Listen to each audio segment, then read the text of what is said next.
We're All right, live. ladies and gentlemen, welcome to the Bay Area Examiner halftime show as your South Florida Bulls lead Navy 23-20 at the break. Uh, Seth, it's been a disjointed and fun and exhilarating and sometimes frustrating first half for your South Florida Bulls. Um, off the rip, 240 yards of offense so far for the Bulls, 207 passing, 14-19 from Byron Brown, 207 yards passing, obviously two touchdowns. Obviously hit the big deep shot to Sean Atkins for the 88-yard score. Initial thoughts as we go into the break here. Yeah, I think the offense is playing well. You're able to kind of that was the question. Can you hit the explosives? Because that's kind of what you've been offensively. You haven't been great down to down for most of the year, but can you hit the explosives on a team that wasn't giving up a ton of them? And you can see that Navy can't really handle you in the back end if you get time to throw. Defensively, you're playing pretty well. The only scores you've given up are on 3 short fields. So if you don't give Navy short fields, their average yards of drive. So just looking at that, um, this is interesting. It's probably more. So they got 9 total drives. USF has 7. Um, average yards of drive 21.23 for Navy. USF's 41.13. So if you stop giving them short fields, that you can probably limit their score. And I think the defense is playing pretty well, really. Yep. And then offensively, you're getting your shots, but you've not been great. But defensively, is it kind of able to make up for it?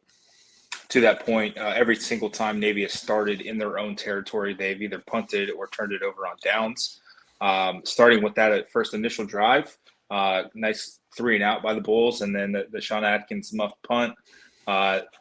Quickly, Navy goes down and scores, make it 7-0. And then USF on their first drive goes for it. It's 4th and inches, 4th and 1. Didn't love the play call, and they get stuffed. Navy goes down and scores and make it 14-0. And then if you're in the game thread, you kind of it's like, oh, okay, here we go again.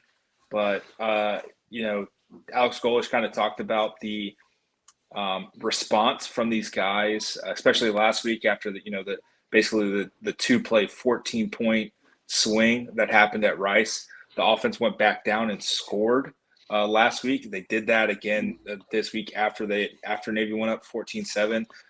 Pretty commanding 8-play 70-yard drive capped off with a Sean Atkins touchdown. It was really good drive, good response. You get another stop, you get a touchdown, you get another stop, you get a touchdown, and you take the lead.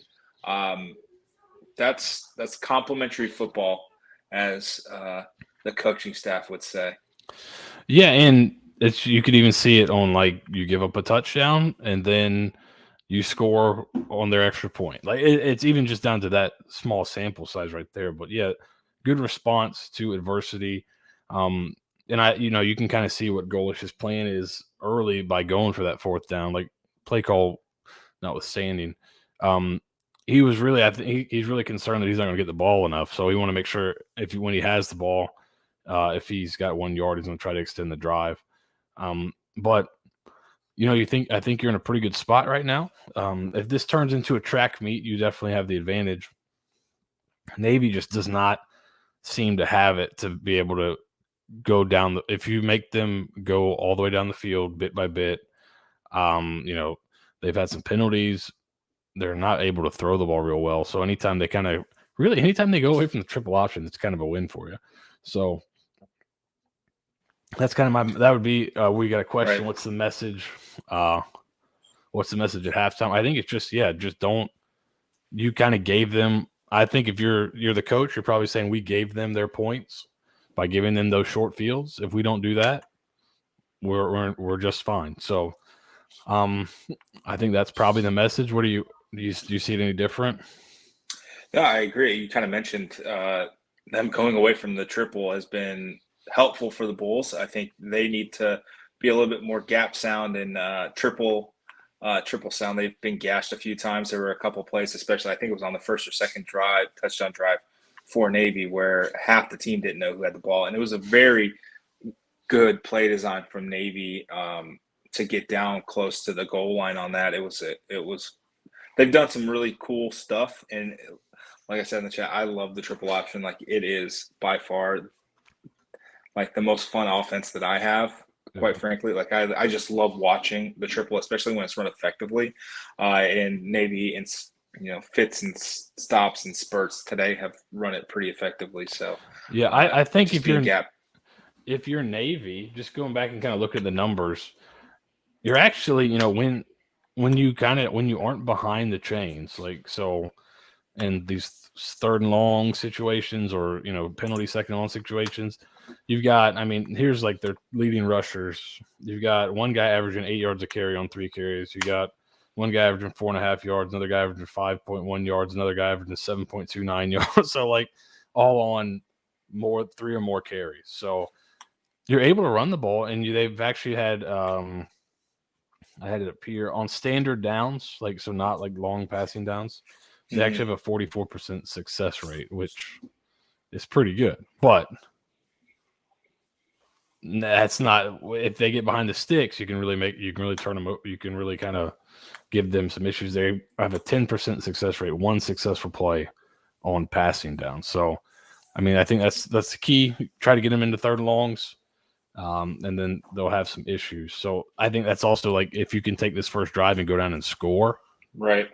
And now you put them in more situations where they have to try to pass to make up for it. Then I think you're in a pretty good situation. But we'll see if they can do it. To your point about the third, longs, they're 0 for 4 on third and longs, which is described as 9+ yards. Their average yards to gain on third down so far today has been just under 7 yards. And Navy's 2 for 4 in third and short. So, I mean, that's basically the ball game, folks. That's what you need to be able to do to get this team off the field. I was looking at it. Their average plays per drive. Navy's only averaging 4 plays per drive compared to USF 6. That's pretty good. I know a lot of short fields kind of help in that regard, but you need to be able to get off the field, shorter plays, doesn't wear down your defense. And then I think USF's probably happy that they've actually gotten 7 full-on drives in the first half. If they can keep that up, I think there's a good chance that they can really do some damage. Yeah, you look here at the kind of the advanced stat numbers, the EPA per play, success rate, yards per play, all that stuff. Green is good, purple is bad. You see a lot of green on the USF offensive side. It's just they've given Navy short fields with turnovers, and the fourth down, which not converting a fourth down is pretty much a turnover. So that's the average starting field position number there is not updated. So I kind of would wonder what that is. Is that on the stat broadcast? The average starting field position. Yeah, average starting field position. Navy their own 44, USF their own 24. Yeah, so that's a huge gap. If you can kind of get that gap a little bit tighter, that'll help a lot. It's really you have to feel like I think both teams may feel like if they didn't have kind of self-inflicted wounds, they'd be feeling pretty good right now. But I think USF even more so just because of the short fields off the turnovers. And that's the only time Navy's scored and moved the ball, really. Yep. Navy has yet to have a 70-yard drive. USF's had 2 already today that went for scores. So that's the difference. Keep them on their own side of the field. Make them throw the ball a little bit. They got the goal line touchdown pass. I mean, that was kind of telegraphed. You kind of figured it was going to happen.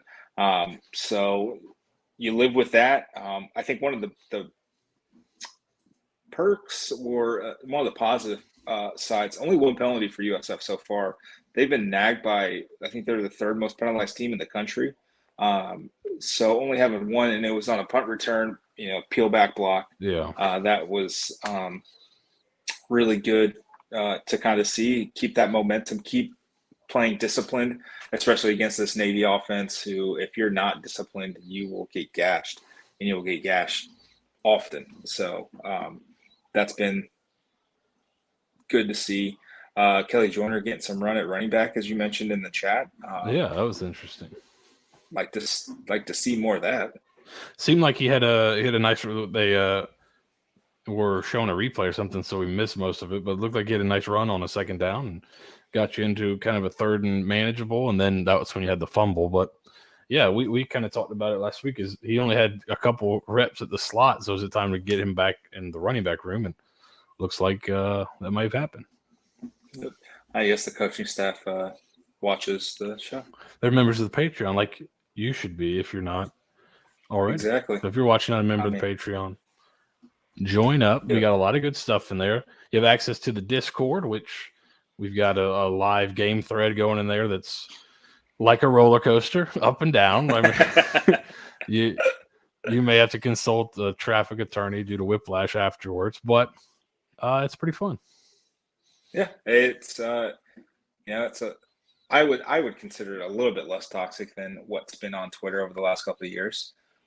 So it's been fun. Yeah, make sure it's on our Twitter. Make sure you like, subscribe, everything. We have the Substack, we've got the podcast, the Patreon, the Discord. Make sure you join it as we prep for the second half. And it looks like hold on. Sorry, I'm looking at the stat broadcast and they're wilding out. Apparently it's 25-20. See if I can get a second half line on this game.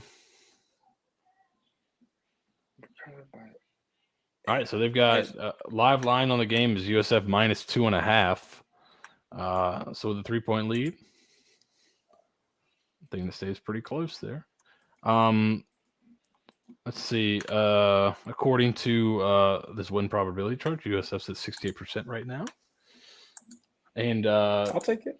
Yeah, so I think you feel like you're in a pretty good spot right here. If you don't give Navy short fields, make them drive the ball. And you can kind of, that's the big question. Can you maintain the explosiveness on offense? Now, you've had a couple where you've been able to drive it down the field, but you've also had some of those big explosive plays to help you out. So if you can go down, take this first drive, punch it in for a touchdown, make Navy chase a little bit, then it could be pretty interesting. So, agreed. The Bulls need to get the running game going a little bit. They've only had one. Naquan Wright's, I believe it was his 10-yard carry that went for the touchdown. They need to get the run game going. It's been lacking for a couple of weeks, and they're accounting for Byron Brown's fumble and everything like that, and the sack on the screen pass. That was defended perfectly by Navy. Like they pushed down the screen guy, and you've got no one else to go for. That was a fantastic job by them. But Bulls 20 carries, 33 yards. That's a 1.7 yards per carry average. That's not going to get the job done most days. So they need to find a little bit of explosiveness in the run game in the second half to kind of ease some of the pressure off of Byram's shoulders. Yeah, and some of that may be Byram himself having to carry the load a little bit. But we'll see. I think they had a pretty good plan in the first half. I'd imagine you'll see some more pressure from Navy going forward just to, if you're going to play man coverage, the last thing you want to do, especially the way USF's routes kind of distribute down the field, it ends up all being man deep down the field anyways. So you'd probably rather give your guys a chance to play, less than 15 yards, and hopefully they can stay in that window if you blitz rather than the ball getting 30 yards down the field. And now I've been beat on a route. So yep, that's the calculus you're going to have to play with as Navy's defense. And if USF can kind of beat the blitz a few times, then you got to be feeling pretty good. But I'd imagine you see a bunch of blitz from Navy in the second half. Yeah, I think so too. Try to generate something some to watch pressure. out for. And then one final thing before we sign off, because the third quarter is about to start. Watch that very first play of the game by Navy. They leaked out the quarterback. It was just a run to the left that went for negative yards, but they leaked out the quarterback. Be wary of that. That is probably going to show up somewhere in the second half for Navy if they need to create something offensively. But with that, go Bulls. Enjoy the second half. Be responsible. Be smart. Stay safe. Have fun. Go Bulls. Go Bulls. We'll be back for a post-game show after the game. Find us same channels here, YouTube and Twitter.